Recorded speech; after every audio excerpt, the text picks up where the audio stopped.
Mwiriwe. Mwiriwe neza. Ko narinje kwaka akazi hano. Urashaka kahe? Akari ko kose nge nagakora, yaba arako gukoropa, yaba arako guseriva, ndetse n'akandi kose nge nama cyo nshaka n'akazi.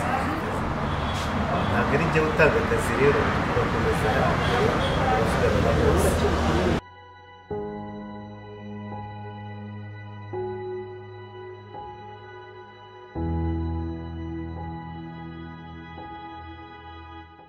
Karibu ko mutugannye mwitwa bande tubafasha iki? Nitwa Rwego, narinje kubasaba akazi. Nize bijyanye n'iki? Ndashaka kahe kazi? Mu byo mukora hano nge ntacyo nize, gusa icyo nashakaga ni akazi. Ako mwama kose nagakora. Rwego, byari byiza kugira icyo wadufasha hano muri akazi kacu, ariko urumva nta na kimwe wigeze wiga kijyanye n'ibyo twebwe dukora. Nama nakugira rero tubanze ujye kubyiga, ubundi uzagaruke tuguha akazi. Subwo boss, karimwe nayo nizeye kuko ko mwama akazi. Ako mwama kose ko nagakora, niyo mwama ko gukoropa cyangwa ko gukora mu gikoni. Nakubwiye ko hano nta kazi kajyanye n'ibyo ngibyo, abakoropa barahari. N'akandi kose wagiye uvuga bose barahari. Ahubwo wagenda wigira, hanyuma nugaruka uzabikoze. Akazi kazakarabonetse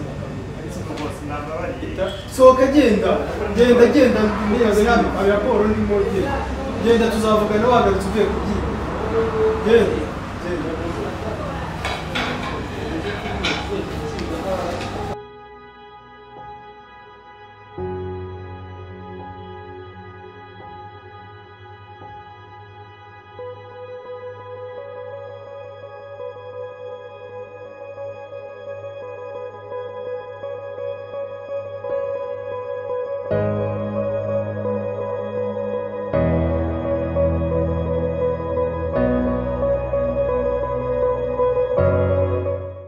Barman, zanira umusore icyo kunywa.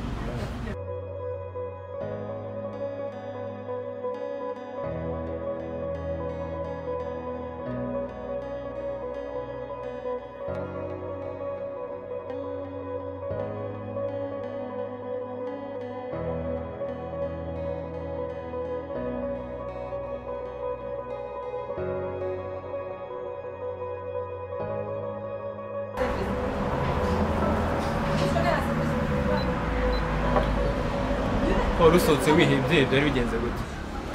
Narinje gusaba akazi hano, ndakabura barakanyima, kandi ariho nari nizeye, niyo mpamvu nari nihebye ko nari naje gusaba akazi hano nizeye ko wihebye kandi mbona ukiri umwana. Kumva uracyafite imbaraga zo gukora, nta mpamvu yo kwiheba rero, sibyo?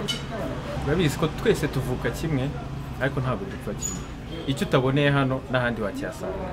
Kwiheba rero, undi kwiheba bisobanura gutsinda. Umujene nkawe rero wakabaye ibyo bintu utabigenda. Ibyo ukora aka kanya nibyo bizatuma ubaho muri ubu buzima, ugafasha n'abandi kubaho, ukabafasha kugera ku nzozi zabo. Nahawe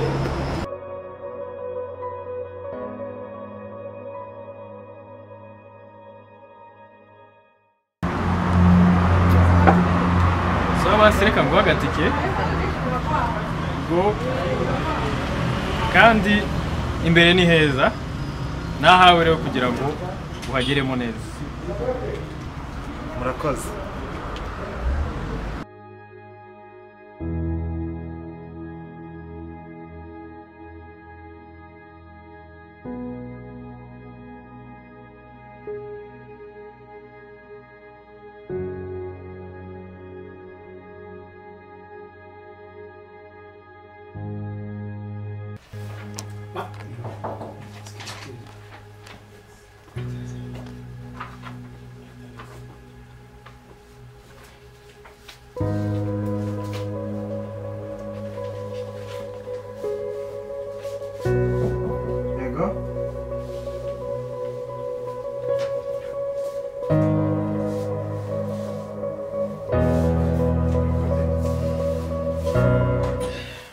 Twabafasha iki?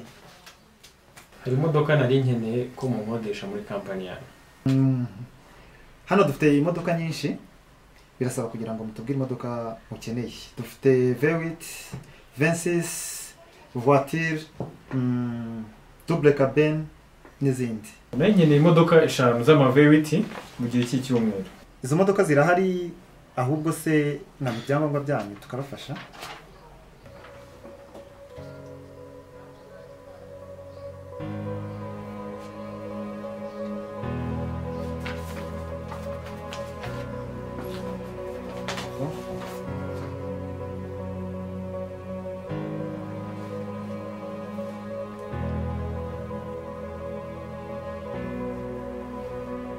Wihebye kandi umuntu ukiri umwana, uracyafite imbaraga zo gukora, nta mpamvu yo kwiheba.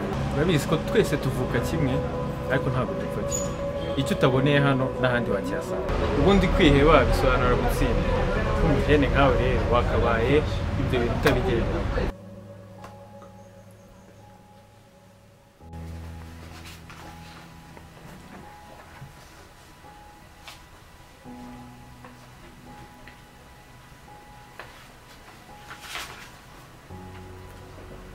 Secretary ngwino mubwire muri office.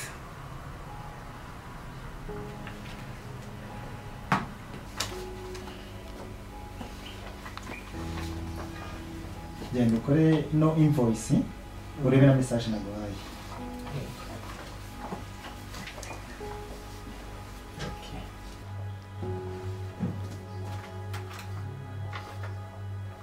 Okay, merci.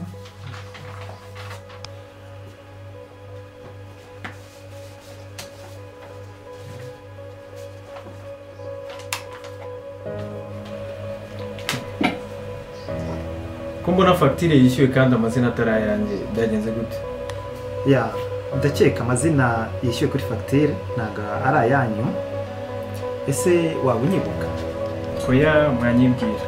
Kera nkiri mutoya hari ahantu twahuriye ngiye kwaka akazi, nasohotsemo akazi bakanyemye, waramfashije. Ushobora kutakibyibuka wenda, ariko njye ndacyabyibuka kuko narabizirikanye. Niyo mpamvu nanjye ngufashije. Kumbe ni wowe. Byaje kugenda gute se? Mbwira.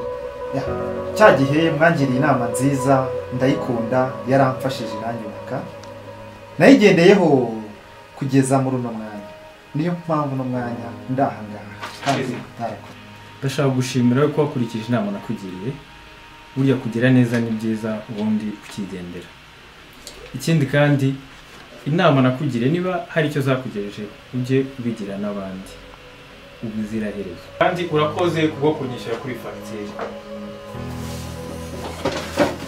Namwe murakoze cyane ku nama mwangiriye. Muzabikore n'abandi. Merci Mujye mubiraga n'abana bawe cyane rwose.